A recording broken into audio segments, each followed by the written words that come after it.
My girlfriend said I should be grateful she even answers my calls. So I stopped calling. I'm Connor. Been working as a project manager at a logistics company in Dallas for about 5 years now. The job's solid, decent pay, benefits, and I'm actually up for senior PM, which would be huge for me. The hours can be brutal during peak season, but I've always been the type to put in the work. My girlfriend Madison does PR and event coordination for this agency that handles brand activations, club launches, that whole scene. We've been together for 2 years and 2 months. Things were good at first, really good. She was fun, spontaneous, and I liked that she had this whole creative side I don't have. I'm spreadsheets and timelines, she's Instagram stories and VIP lists. But about 6 months ago, something shifted. She got tight with this new group of girls who call themselves women who date up or some shit.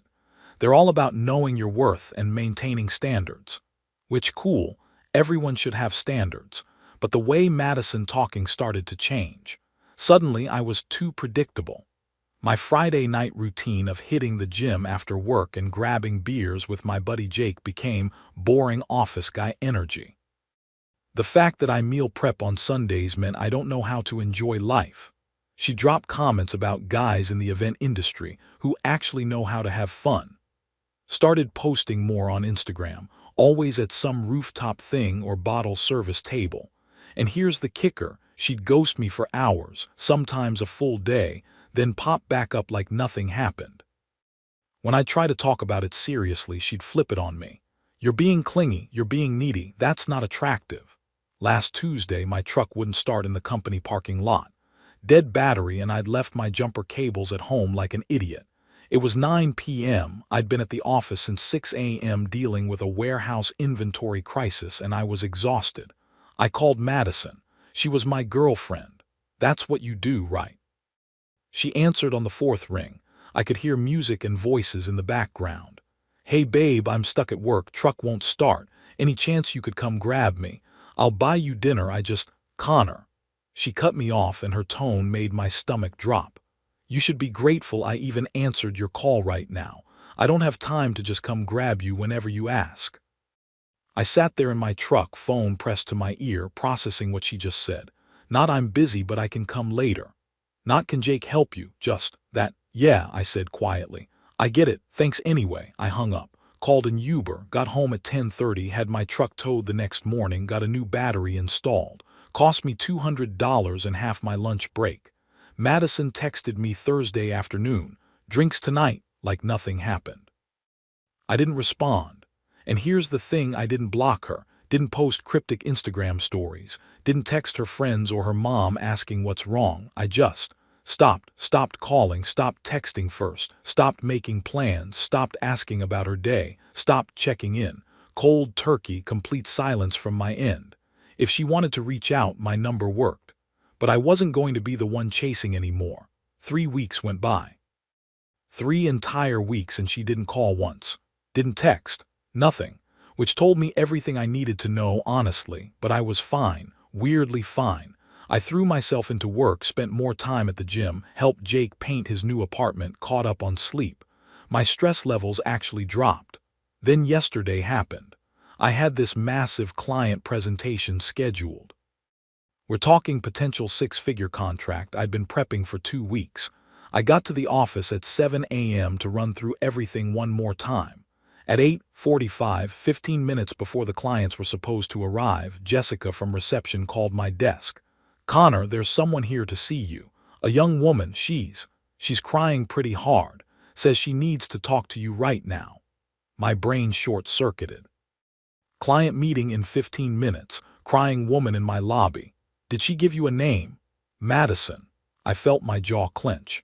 I told Jessica I'd be down in 5, finished setting up the conference room and headed downstairs trying to keep my face neutral. Madison was sitting in one of the lobby chairs, mascara streaked down her face, eyes puffy and red.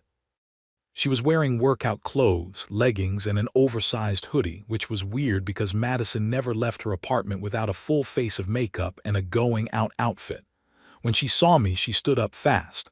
Connor, oh my God, Connor, what are you doing here? I kept my voice low, professional.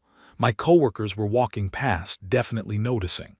I needed to see you. You won't answer my texts, you won't call me back. I haven't gotten any texts from you in 3 weeks, Madison. I texted you last night. She pulled out her phone, scrolling frantically. See, I sent you. She stopped, stared at her screen.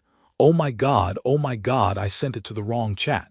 Amanda from HR walked by, slowed down, glanced at us. Everything okay, Connor? I looked at Madison, mascara everywhere, hands shaking, clearly in the middle of some kind of breakdown. Then at Amanda. Then back at Madison. Yeah, I said calmly, I think she's got the wrong person. Madison's face went white. Connor, I have a client meeting in 10 minutes. You need to leave. Can we just talk, please? 5 minutes. Jessica was watching. Amanda was still hovering. 2 of the warehouse guys were pretending to check the bulletin board but definitely listening. Fine, 5 minutes, outside. But that was 4 days ago, and what she told me in that parking lot changed everything I thought I knew about the last 3 weeks. Update 1. Sorry for the delay. Had to pull a few doubles this week because our inventory system decided to crash during our busiest quarter. Also needed time to process what the hell is happening in my life right now. So picking up where I left off, Madison crying in my office lobby, me with a massive client meeting in less than 10 minutes and me telling her I'd give her 5 minutes outside. We walked to the Starbucks across the street. I didn't get her anything. Didn't offer, just sat down and waited. She kept wiping her eyes, looking at me like she expected me to comfort her. When I didn't move, she started talking. I'm sorry. I'm so sorry, Connor. I've been a complete bitch to you and you didn't deserve any of it. Okay, that made her pause. That's it, just okay. Madison, I have 8 minutes now. What do you want? She flinched. I miss you. I miss us. These past 3 weeks without you have been hell, and I realized I made a huge mistake and I want to fix this. You had 3 weeks to reach out. I know, and I was stupid. I was playing games because Alyssa and the girls kept saying if a guy really wants you, he'll chase you, and I thought you'd come back and I could. She stopped herself. You could what? Nothing. It's stupid. Say it. I thought if you came running back it would prove I still had power in the relationship. I just stared at her. This girl I'd been with for 2 years, who I'd helped move apartments, who had driven to the emergency room at 2 a.m. when she had that allergic reaction, who I'd planned a surprise birthday trip to Austin for, and what she cared about was whether she had power over me. Why did you really come to my office today, Madison? Her eyes shifted. Bingo. I told you I miss. Bullshit. You texted the wrong person last night. You weren't even trying to reach me. So why show up crying at my job during business hours? She went quiet, picked at her cuticles. Finally, I'm in trouble at work. What kind of trouble? There was this big event 3 weeks ago, product launch for this new tequila brand. I was the lead coordinator, and something went wrong with the budget, like really wrong. I waited. There's an invoice that doesn't match up, and some expenses that look inflated. And my boss is saying either I falsified documents or I was careless with vendor payments, and either way it's a fireable offense and there might be legal implications. And did you do it? No, well, I mean, not exactly. It's complicated. Either you faked invoices or you didn't, Madison. I let someone else handle some of the vendor coordination because I was overwhelmed, and he said he had connections and could get us better rates, and I didn't double-check everything because I trusted. She stopped. Who? It doesn't matter. Who, Madison? This guy, Steven. He freelances in the event space. He's worked with our agency before. I thought he was helping me, but apparently he was skimming money, and now everything's under investigation and I'm the one who signed off on the payments, and my boss is talking about firing me and I'm terrified and I don't know what to do. It clicked. All of it. The new friend group. The comments about guys in the industry. The ghosting. The sudden need for space. So you came to me because you need help.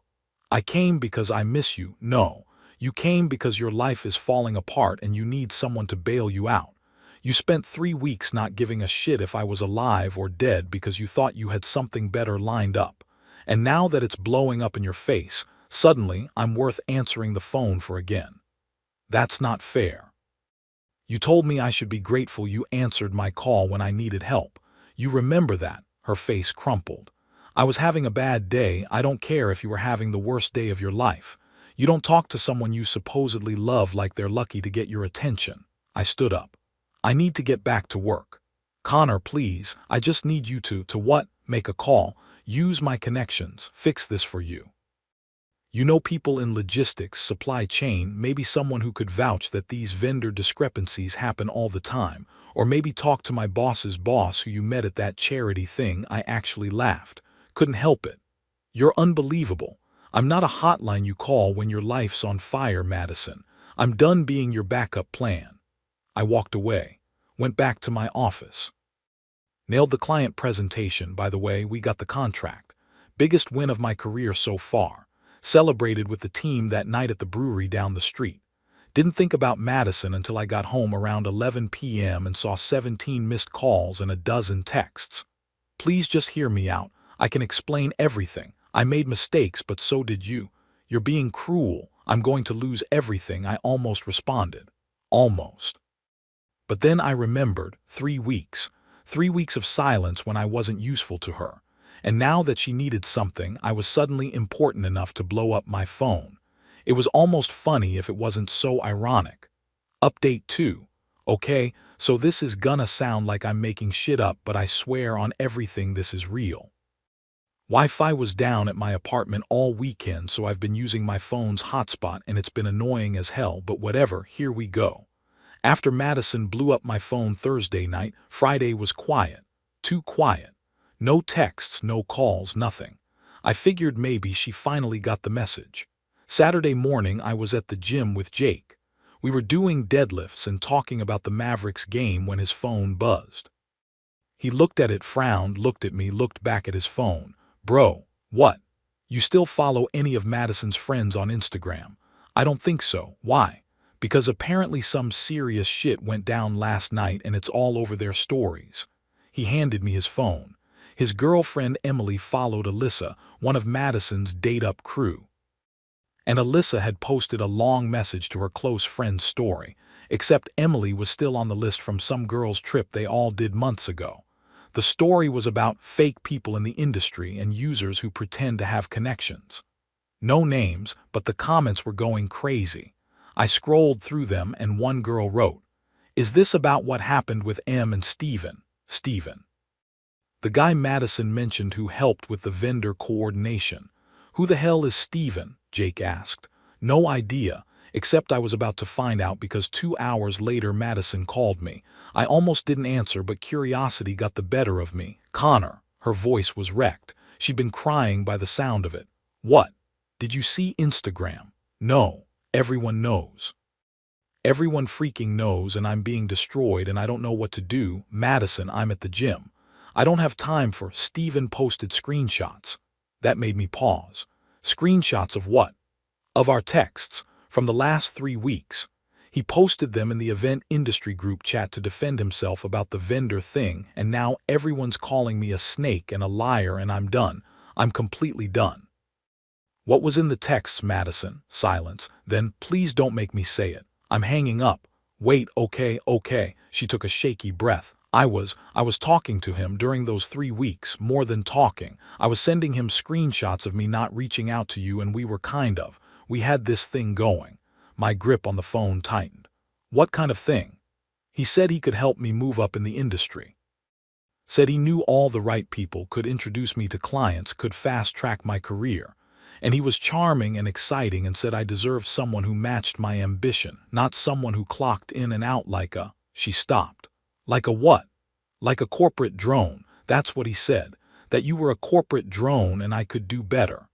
Jake was watching me carefully, probably seeing my face go red. So during those 3 weeks when you didn't call me once, you were texting this guy, planning your upgrade. It wasn't like that. What was it like then, Madison? Spell it out for me. He made me feel special. He made me feel like I was going somewhere, and you were safe and boring, and I wanted more, and I thought. She was sobbing now. I thought he was legit.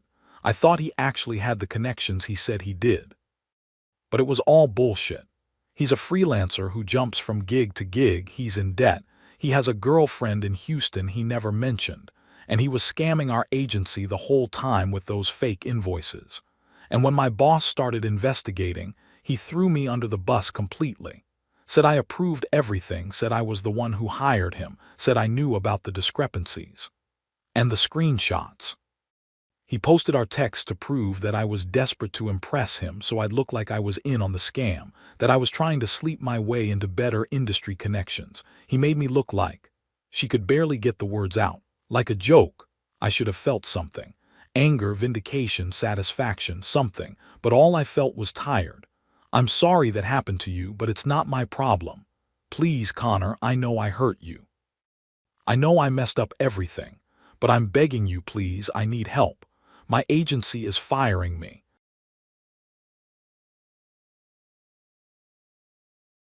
Steven is telling everyone I was the mastermind behind the vendor fraud and people are believing him because of those texts and I can't.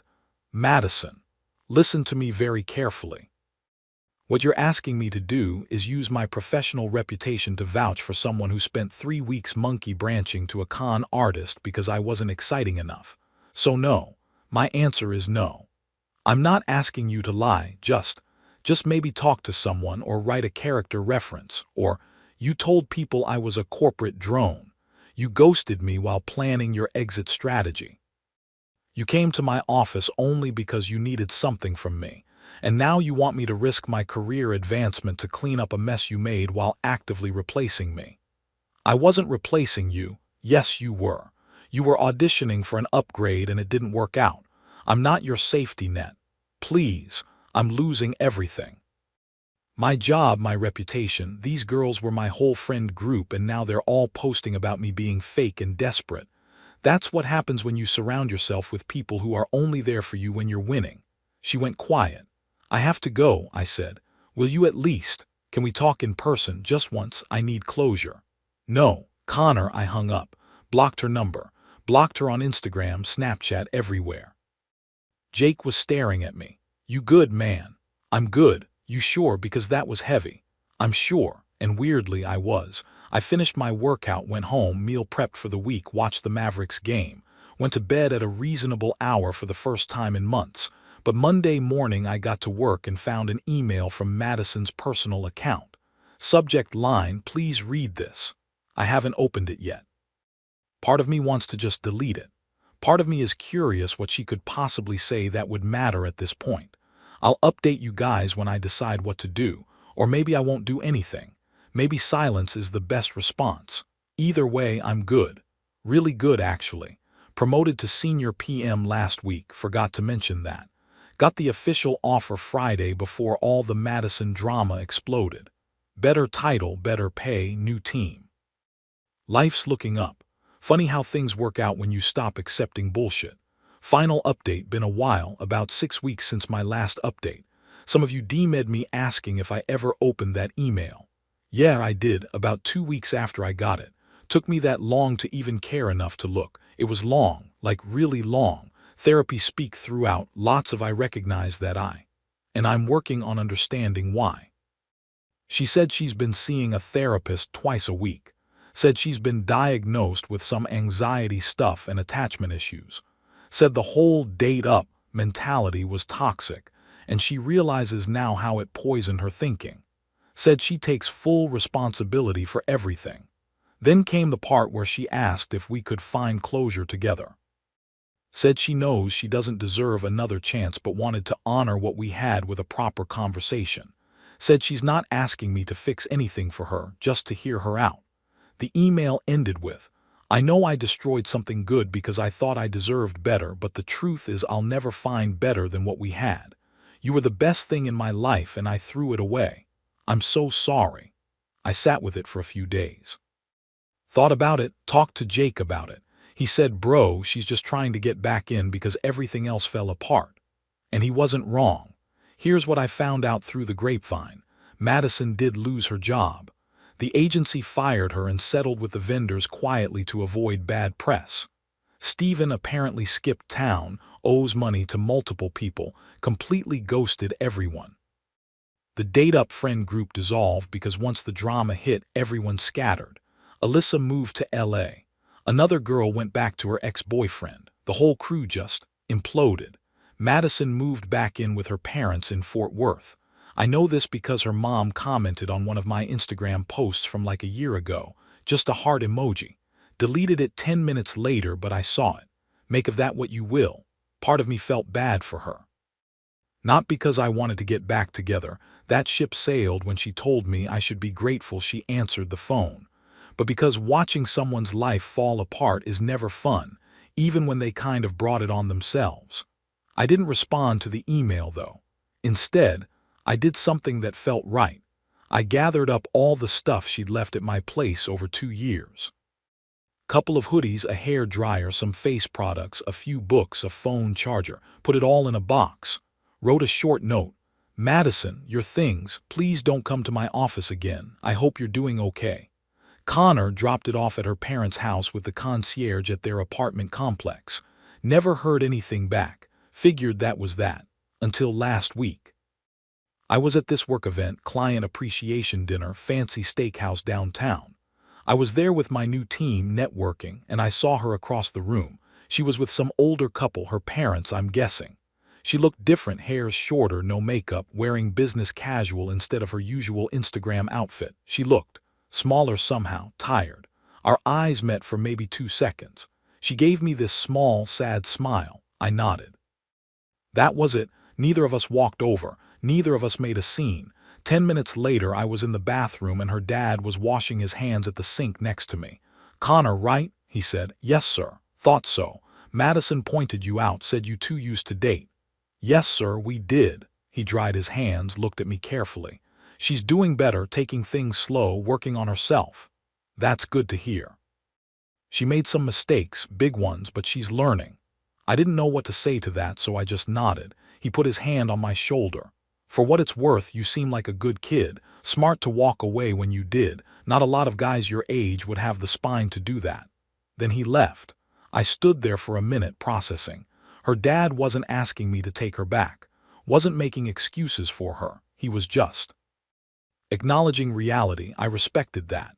When I got back to my table, Madison and her parents were gone, so that's where things stand. I'm 31 now, had a birthday last month. Jake threw me a thing at his place, bunch of us drank beer and played poker and talked shit. It was perfect. Work's going great. Senior PM role is kicking my ass, but in a good way. I'm learning a ton, managing bigger projects, making more money. Actually started looking at houses, might buy something small in Richardson, build some equity. Dating, not really. Had a few first dates through Hinge, but nothing serious. I'm not rushing it. For the first time in a long time, I'm actually content being on my own. No games, no guessing, no wondering if I'm enough. Someone asked me in the DMs if I ever think about Madison. Honestly, sometimes. Usually when I see couples at restaurants or when a song comes on that we used to listen to. But it's not the painful kind of thinking. It's more like remembering a chapter that's finished. I don't hate her. I'm not angry anymore. I'm just done. She taught me something important, though, even if she didn't mean to. When someone shows you that your presence in their life is conditional on what you can do for them, believe them the first time. Don't wait for the second or third proof. I didn't stop calling to punish her. I stopped calling because I finally believed her when she said I should be grateful she even answered. And now I'm grateful she doesn't answer at all. Life's weird like that sometimes. Anyway, that's the end of it. Thanks for following along with this mess. You guys were right about pretty much everything in the comments. Appreciate the support. Stay up, Connor. My fiancé called me at 3 a.m. from Vegas demanding $2,500 or the cops would arrest her. I told her to call her dad instead. Turns out that was the best decision of my life. I need some perspective here because half my family thinks I'm a hero and the other half thinks I'm the biggest asshole on earth. So I've been with my fiancée Kayla for about 2.5 years, engaged for 9 months. She's a dental hygienist during the day, but spends her evenings trying to build this lifestyle influencer thing on Instagram and TikTok. The content is all about soft life, girl boss energy, and luxury on a budget, which should have been my first red flag because there was definitely luxury but zero budget. Here's some context you need. Kayla has this friend group from college. 3 or 4 women who all married doctors, lawyers, tech guys, you know the type. They're all stay-at-home wives with unlimited budgets, and they're constantly posting from Michelin star restaurants, rooftop bars, weekend trips to ski resorts. They've always treated Kayla like the charity case of the group because she actually has to work for a living and I'm just an engineer, structural engineer at a commercial construction firm for what it's worth. I make decent money, nothing crazy, but I'm practical about it. I'm saving for a house down payment. I budget. I track my spending. My parents taught me that credit card debt is the devil and you don't spend money you don't have. Kayla's parents apparently taught her the opposite before they cut her off, which I'll get to. The first major fight we had about money was when she wanted to upgrade her engagement ring. We went to one of her friends' engagement parties at some poolside country club, and all her friends had these massive 2 or 3 carat rings from Tiffany or Harry Winston. Kayla's ring is 1 carat from a local jeweler, beautiful stone, great setting, but no brand name. On the drive home, she told me it looked basic and wasn't Instagrammable enough. Yeah, that's the word she used, Instagrammable. She wanted me to trade it in for something bigger. I told her straight up, if you want a bigger ring because your friends have bigger rings and not because you actually want it for yourself, we've got a serious problem. She cried. I felt like shit, but I didn't budge on that one. The ring stayed. Then came the bachelorette party planning. This is where everything really started to unravel. Kayla announced, not asked, announced that her bachelorette party had to be in Las Vegas. Her friends had already booked a 5-star hotel, VIP tables at clubs, show tickets, the works. The estimated cost was $3,500 per person, and she just assumed I would cover her portion plus her sister's, so about $7,000 total as an engagement gift. We're literally trying to save for a down payment on a house. We're planning a wedding that's going to cost us at least $30K. And she wants me to throw $7 grand at a weekend of bottle service and Instagram stories. I told her no. I said if she wanted to go to Vegas, she needed to pay for it herself or scale it down to something more reasonable. She called me cheap. She said I was unsupportive and didn't want her to have nice things. She compared me to her friends' husbands who would never make their wives feel bad about wanting to celebrate. I gave her an ultimatum: Vegas party on your own dime, or we need to seriously reconsider this engagement. She stormed out, stayed at a friend's place for 3 days, then came back and told me her dad had agreed to pay for the bachelorette party as a one-time gift. I had my doubts, but I figured if her dad was willing to cover it, that wasn't my problem to solve. I asked her to make sure it was really handled, and she showed me a text from her dad that said something like, "Don't worry about the money, enjoy your trip." So I let it go. Big mistake. The Vegas trip was last weekend, from Thursday to Sunday. Her Instagram stories were insane: first-class flights, a suite overlooking the Strip, champagne brunch, shopping at Caesars, pool parties, the whole influencer fantasy. Way more than what a dad covering a bachelorette party would normally look like. But again, not my circus. Saturday night, they went to some club with VIP bottle service. Her stories showed a table covered in Dom Perignon bottles, huge bottles of vodka, sparklers, dancers, the works. I'm sitting at home thinking her dad must be either incredibly generous or she's racking up credit card debt that's going to bite her in the ass. Then came the phone call. It was 3:12 a.m. I was dead asleep. My phone rang with Kayla's ringtone. I picked up and she was screaming, crying, club music blasting in the background so loud I could barely hear her. "Noah, you need to send me $2,500 right now. My card got declined and security has our IDs and they won't let us leave the club. They're threatening to call the cops. Please, I need the money now." I was still half asleep, but my brain was starting to put pieces together. I asked her, "How much is the total bill?" "It's like $9,000, but if we can pay $6,000 in cash tonight, they'll let us go. Everyone else is maxed out. You have to help me." And that's when it clicked. Her dad never paid for this trip. She'd been putting everything on credit cards and those buy now pay later apps, and now the whole house of cards had collapsed. I said to her, "Call your dad. She started crying harder. I can't, my cards are maxed. The girls don't have cash. Dad is going to kill me. Please, I need you, I repeated. Call your dad, I'm not your ATM. She started screaming at me, calling me every name in the book. I could hear her friends in the background yelling too. I said one more time, you need to call your father, I'm going back to sleep. And then I hung up and put my phone on airplane mode. I went back to sleep. I slept great, actually. Update 1. So this blew up way more than I expected. Going to give you all the update you've been asking for, and holy shit, it's worse than I thought. First, to everyone calling me TA for abandoning my fiancé in crisis, wait until you hear the rest. The next morning around 10 a.m., my phone had about 30 missed calls and twice as many text messages. Before I could even start going through them, I got a call from a number with a 702 area code. Las Vegas. It was a sergeant from Las Vegas Metro PD. He asked if I was Noah Clark and if I was engaged to Kayla Thompson. I confirmed, and he told me that Kayla had been arrested around 4:30 a.m. for defrauding an innkeeper, basically skipping out on a bill, plus disorderly conduct charges. He said bail was set at $1,200, and the club was still pursuing payment for the remaining balance of about $8,000. He asked if I would be coming to Las Vegas to post bail or arrange payment. I told him very calmly that I was not in Las Vegas, had not authorized any charges, had no legal obligation to pay for someone else's club tab, and would not be posting bail. He seemed surprised. Apparently Kayla had told them I would take care of everything. But he took down my information, and that was that. Then came the shitstorm from her friends. Charlotte called me abusive for abandoning a woman in crisis.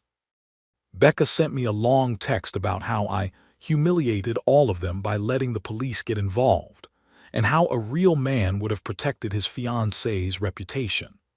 Another friend, Madison, actually had the audacity to say I trapped Kayla in a dangerous situation with law enforcement by not sending money. I responded to the group chat they'd added me to. If you're actually her friends and this is such an emergency, why don't each of you chip in a couple $1,000s or call your husbands? Radio silence after that. Around 2 p.m., I got a call from Kayla's dad, Mr. Thompson. He was at the airport about to board a flight to Vegas. He was pissed, but weirdly, he was more pissed at Kayla than at me. He opened with, "My daughter is sitting in county lockup because her boyfriend wouldn't help her." I didn't let him finish. I told him the truth. "Sir, with all respect, Kayla told me you were paying for this trip. She said you agreed to cover the bachelorette party as a gift. I had no idea she was putting this all on credit until she called me at 3 a.m. demanding money like that's my duty." There was a long pause. Then he sighed, and I could hear the exhaustion in his voice. "Noah, I haven't given that girl a dime in 3 years. Her mother and I cut her off completely when she burned through her trust fund, about $80,000 in less than a year after graduating. Bottle service, designer handbags, trips with those vultures she calls friends. We told her she needed to learn to live within her means." He continued, "I'm flying out there now because I don't want her to have an arrest record, but I want you to know something. My daughter currently has approximately $70,000 in credit card debt and personal loans. The Vegas trip is probably going to add another $15,000 or $20,000 to that once all the charges come through. If you marry her, you're marrying that debt. And based on this weekend, you're marrying someone who has no intention of changing."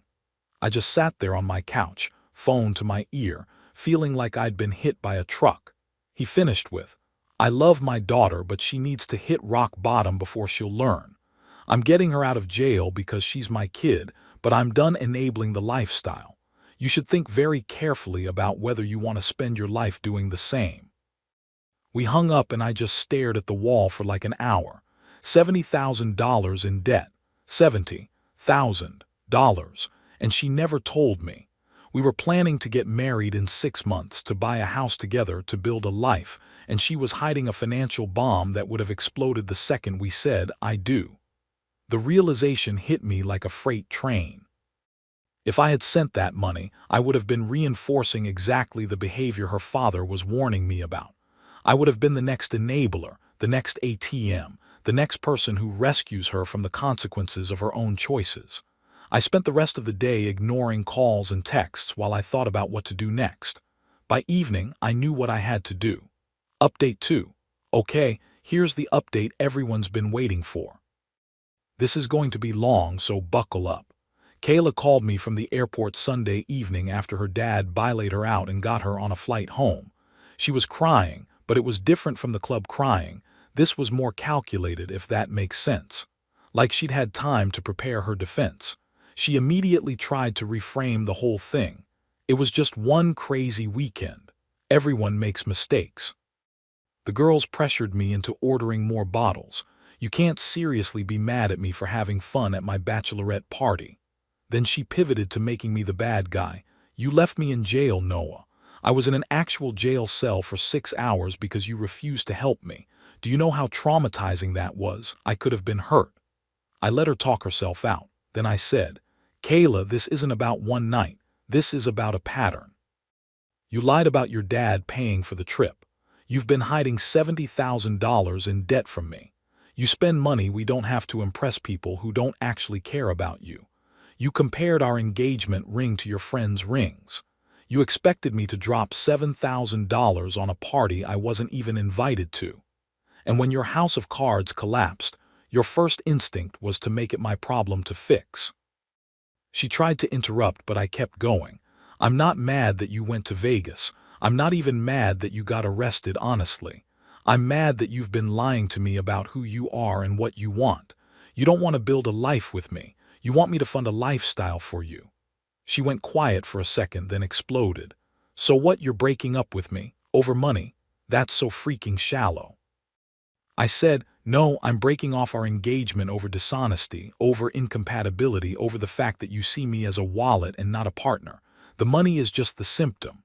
She called me cold, calculating, heartless, said I never really loved her, said I was just like her parents, controlling and judgmental. Then she hung up on me. I thought that was it, but about an hour later her car pulled up outside my place. She had a suitcase and she was wearing a hoodie and sweatpants. She'd clearly come straight from the airport to her place, grabbed some stuff and driven to mine. She stood on my doorstep with mascara all down her face, looking genuinely destroyed. She said she'd do anything.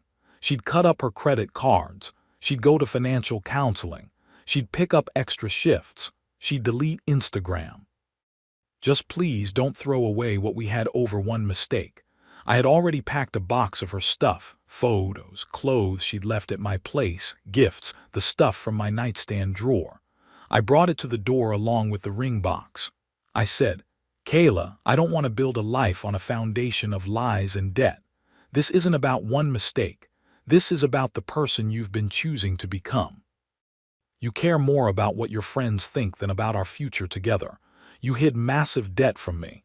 You expected me to bail you out of a situation you created. That's not a partnership. She took the box and the ring and just stared at me. Then she said, you're just like everyone else. You only cared about me when I was convenient. The second I needed real help, you bailout. I said, I'm protecting myself from someone who sees me as a resource instead of a person. That's not bailing, that's self-preservation. She called me a few more names, told me I'd regret this, then got in her car and left. Her mom called the next day and absolutely tore into me. Called me heartless, said I'd abandoned her daughter in her lowest moment, said a real man would have helped.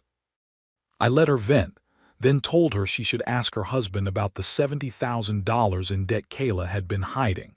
She hung up without responding. Kayla's dad, on the other hand, called me a few days later to apologize for his wife's call. He said he understood my decision and actually respected it. He told me he hoped Kayla would learn from this, but he wasn't holding his breath. He said, you would have made a good son-in-law, but not for the daughter I currently have. Maybe someday for the daughter she could become. That actually kind of gutted me, because I did love her, you know. But I loved the person I thought she was, not the person she's been pretending not to be. My family has been incredible. My dad told me I dodged a financial bullet that would have destroyed my life. My mom made me dinner and just let me talk. It actually helped me feel a lot better just spending time with the people who actually care about me. Final update.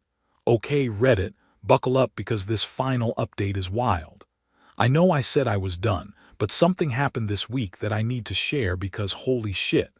So about 10 days ago, a coworker who follows Kayla on Instagram sent me a screenshot. Kayla had posted this long, emotional carousel about surviving financial abuse and escaping a controlling relationship. The post had thousands of likes and hundreds of comments calling me everything from a narcissist to an abuser. The narrative she laid out was insane. According to her version, I monitored all her spending and made her ask permission to buy things. I isolated her from her support system, her rich friends. When she had an emergency in Vegas, I abandoned her and let her get arrested. I was jealous of her success as an influencer and sabotaged her opportunities. Not a single word about the $70,000 in debt she hid from me. Not one mention of lying about her dad paying for Vegas. Nothing about calling me at 3 a.m. demanding $2,500 for bottle service she couldn't afford. Just me, painted as this financial abuser who abandoned my fiancée in crisis. The post was going viral in breakup recovery communities. People were calling me a walking red flag and telling Kayla how brave she was for leaving me. Some were even saying I should be reported for financial abuse. I started getting messages from old college friends asking if I was okay, if the accusations were true, if I needed help. One of my coworkers saw it and pulled me aside to ask if there was anything going on at home I needed to talk about. That's when I snapped. I sat down Tuesday night and I wrote out the whole story, every detail. Screenshots of texts where she asked me to pay for the Vegas trip and I refused. Screenshot of her dad's text where he confirmed he never agreed to pay for the trip. Bank statements showing I'd never had access to her accounts, disproving the controlling her money narrative. The police report from Vegas, which is public record, showing she was arrested for defrauding an innkeeper and disorderly conduct.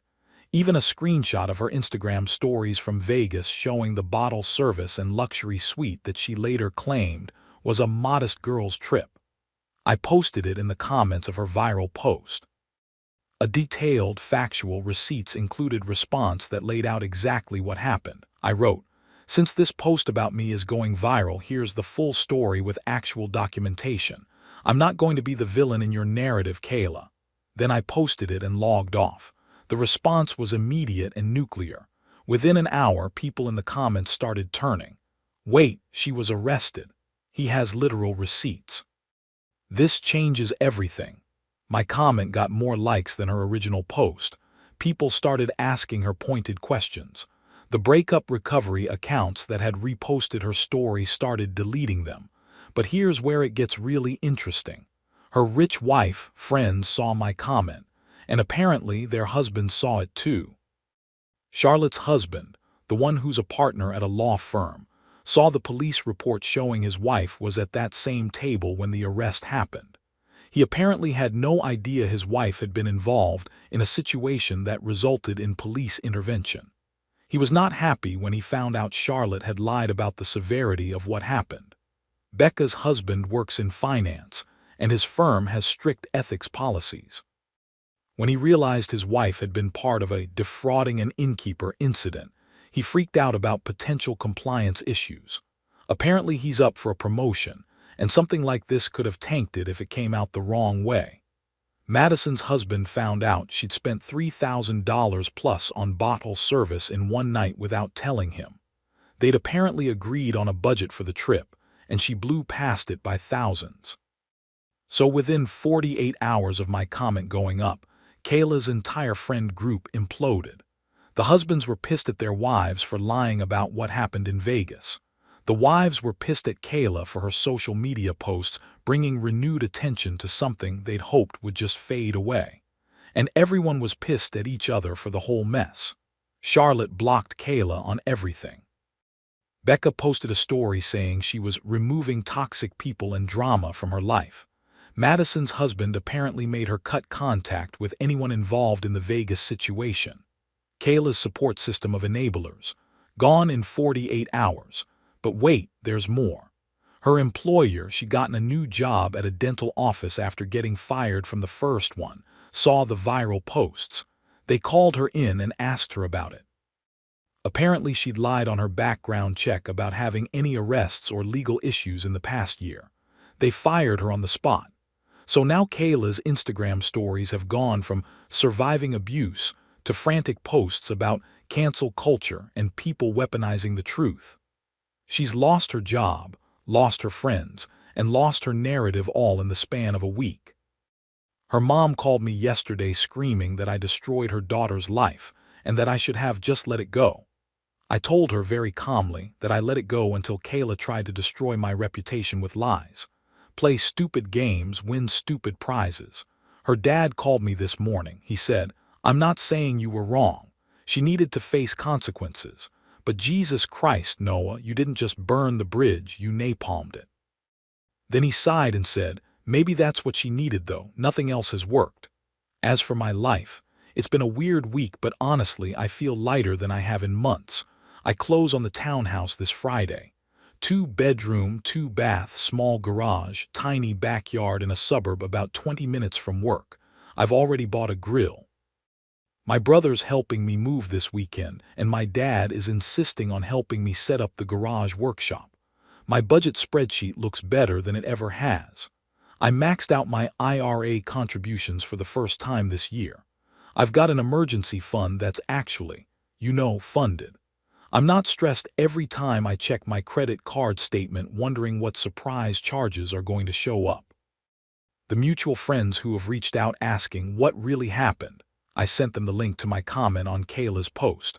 Most of them responded with some version of "holy shit," and you dodged a bullet. A few people apologized for believing her initial story without question. Her dad called again this afternoon. He said Kayla's living at home, working part-time at a spa, going to financial counseling 3 times a week. She's on a strict budget, parents control the money, she gets an allowance, all cards canceled. He said she's furious at me, but he thinks this is the first time in her life she's actually facing real consequences. "Maybe you did her a favor," he said. "A really, really brutal favor." Her mom, on the other hand, is apparently planning to sue me for defamation and intentional infliction of emotional distress. My lawyer friend laughed when I told him, "Everything you posted was true and documented. She's got nothing. Let her waste money on a lawyer." So that's where we are. 3 months ago, I thought refusing to send $2,500 at 3 a.m. made me heartless. Now I understand it made me unavailable to be used. And that's apparently the worst thing you can be to someone like Kayla. The 3 a.m. call from Vegas was a test I didn't know I was taking. The Instagram exposure was a test I chose to take. Both times I chose myself over someone else's crisis. Both times it was the right call. Thanks for sticking with this story, Reddit. I'm finally, truly done with it.